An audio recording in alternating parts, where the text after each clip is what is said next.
Product research is one of the essential things that you need to learn how to master to have a successful online business.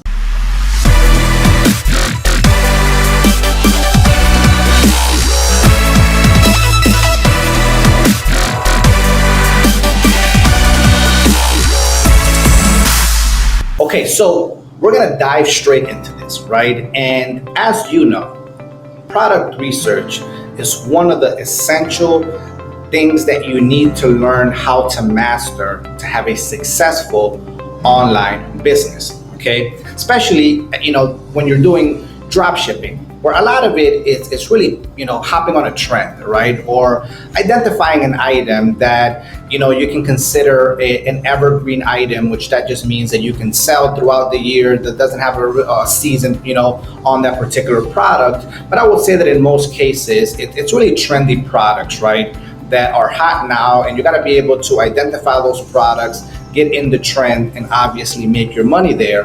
But it doesn't just stop with one product, right? One of the challenging aspects of running an online store is that you got to be continuously finding certain items to sell.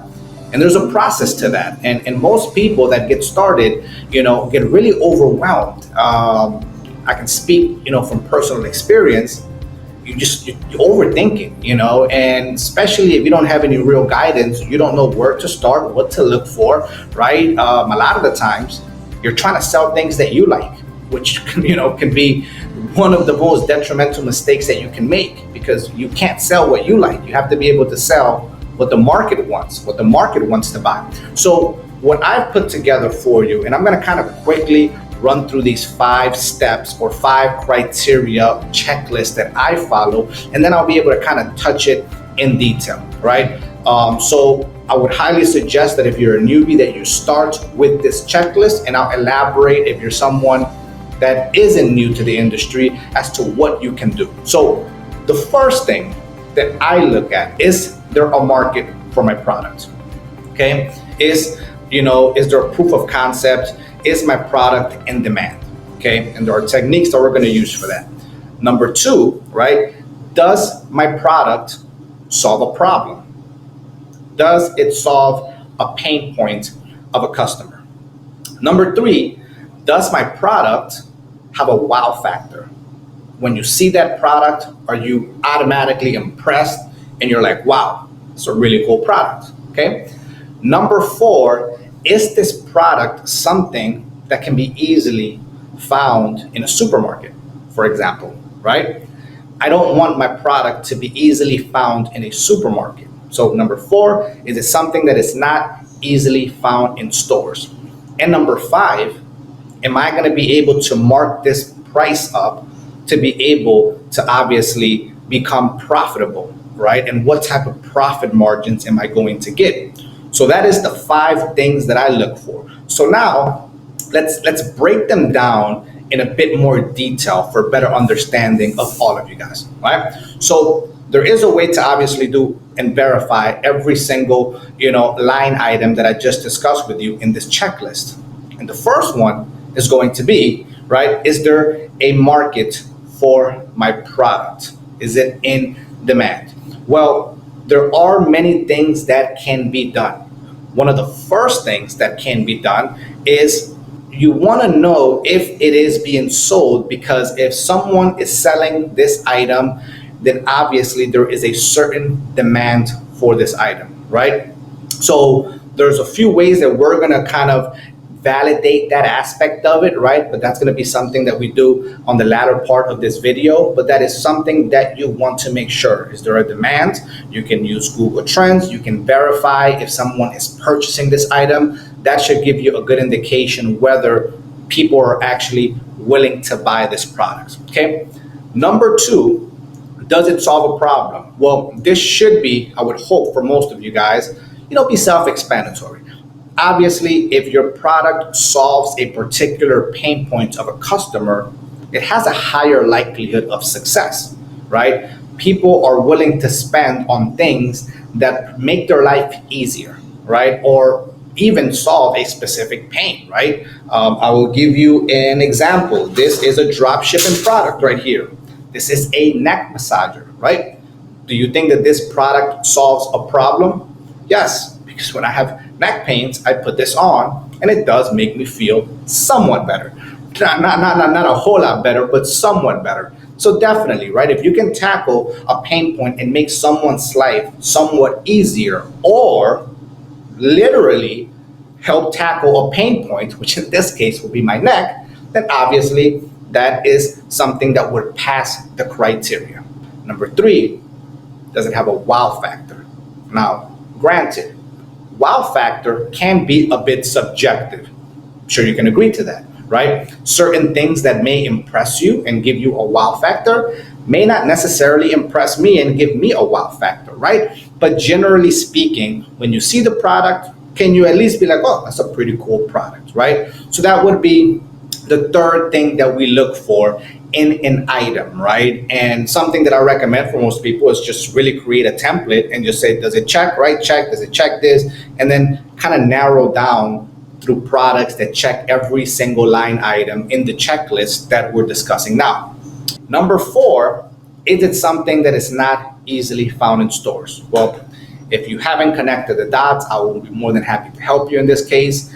If someone can easily go to Walter Mart or Landers or any of the supermarkets, right, and buy this product, then you have less of a chance for this to be a successful item, right? Now, I know that the pandemic obviously has helped reduce that because people may not want to go to a supermarket, right? And the convenience of buying it online can be there. So even a normal household item at this point may have a chance of selling. But COVID isn't forever, right? Eventually, we are going to go back to some state of normalcy. And even then, you can still lose out on a whole bunch of people that would rather just go to the supermarket. They may say, well, I'm going there today anyway, so I can just pick it up there, right? So you don't want your product to be easily found in any type of stores because it just decreases the likelihood of success of that item, right? And number five is, does it have a healthy profit margin, right? Are you going to be able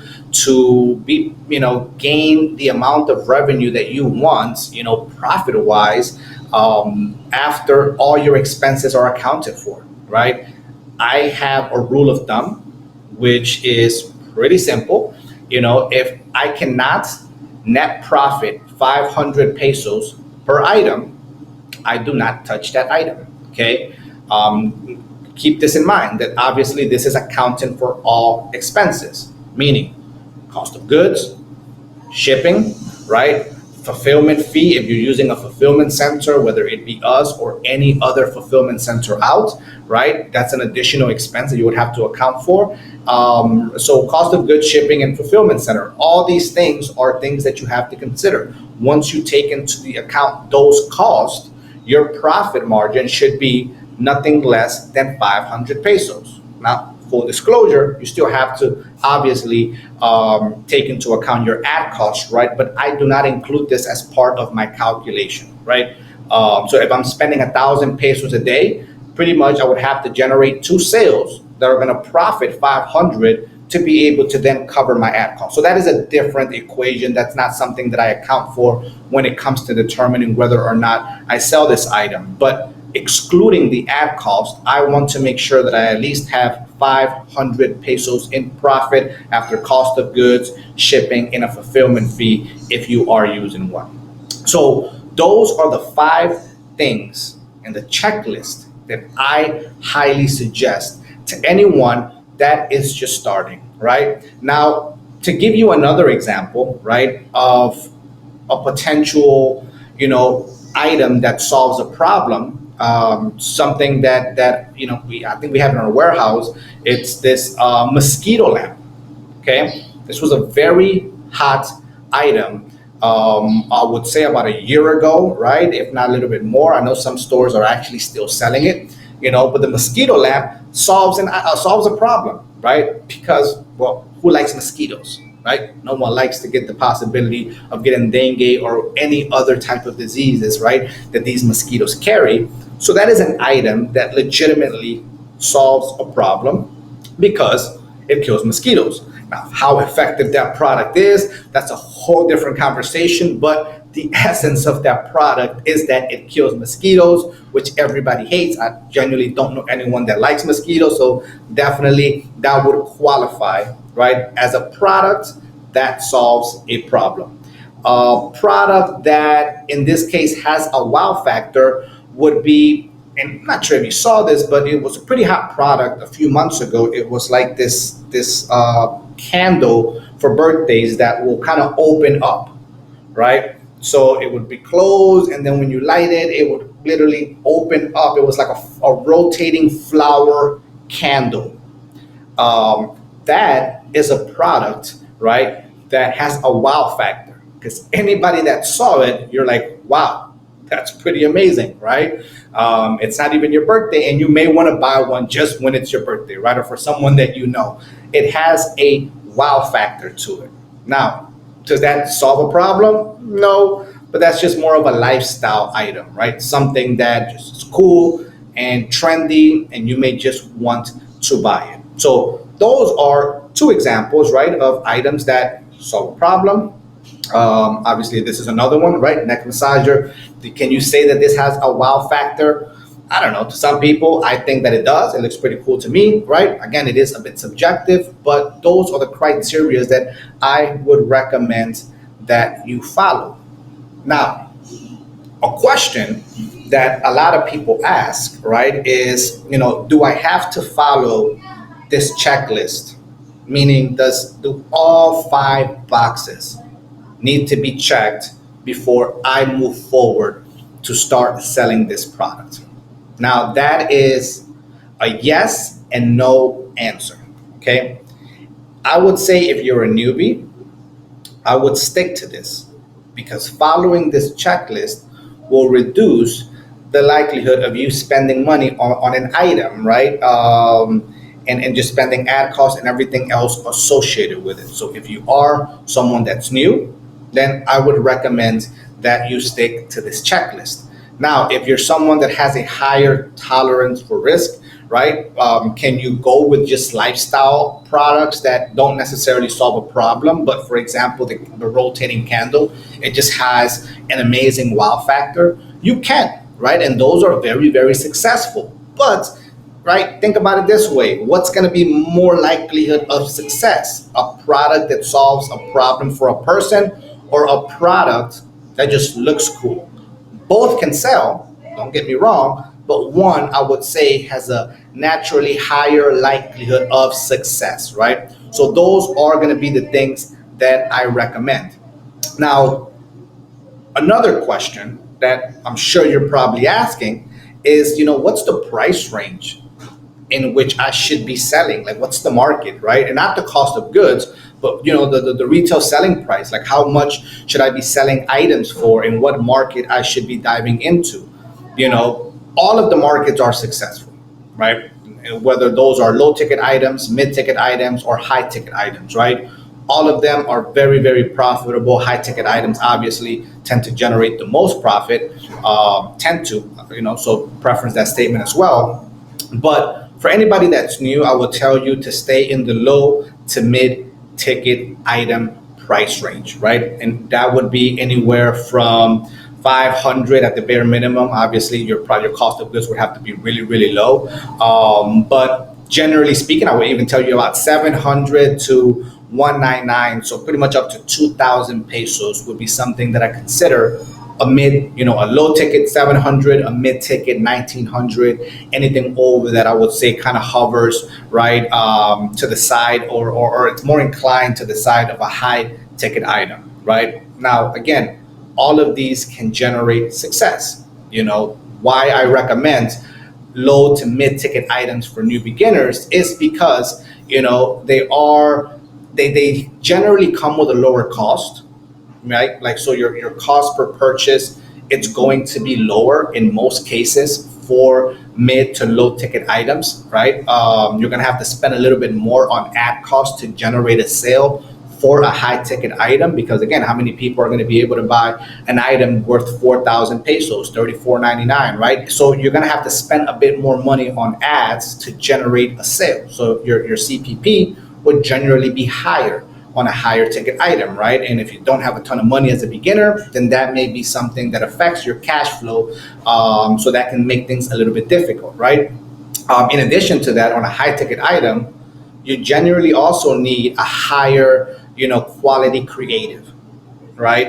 It has to be very robust. Your website has to be very on point, because again, people are not just spending 600-700 pesos with you, 1,000 pesos. They're spending 3,000, 2,900, 2,800, right? It becomes a little bit more challenging, and a lot more things have to be tuned correctly.